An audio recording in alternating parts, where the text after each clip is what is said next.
Балалар ойыншықтары қағаз, картон, тері, шиша, пластмасса, резина, фарфор һәм тағы басқалардан ісленуі мүмкін.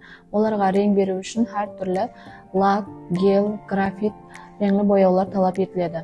Ойыншықтар қауіпсіз болып, балалардың денсаулығына зиян жеткізбеу үшін қырлары тегістелген болуы керек.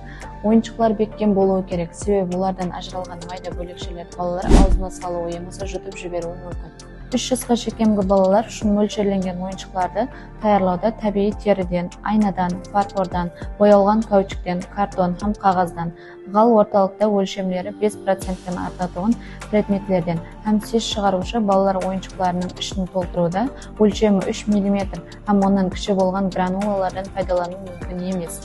Ойыншықтардың ашық қырлары өткір болмауы, яки олар қайрылған болуы, жарықлар болмауы, икемленген бөлмері болт һәм винт резвасы ұшлары 3 мм-ден көп болмаған һәм тереңлігі 0,5 мм-ден кем болмаған қорғану қапламасы менен қапланған болуы керек. Конструкторлар бұндан тысқары.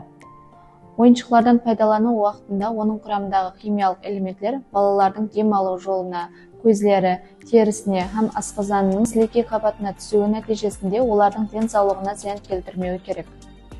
Балалар үшін шақмақша ойындар һәм балалар аузы менен тікелей қатынаста болатығын балалар ойыншықтарының бетін бояу һәм суретлер салуға рұқсат етілмейді. Стол үсті жиналмалы балалар ойыншықтарында қолданылатығын түсіндіру текстілері һәм суретлері анық болуы, оларға тек арғы фоннан ажыралып тұруы керек.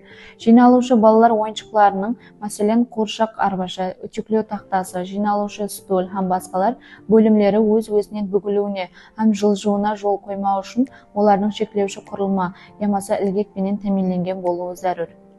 Стол үсті жиналатығын ойыншықтарындағы қағаз һәм картонлар қою бояулар менен қаплануына жол қоймау керек.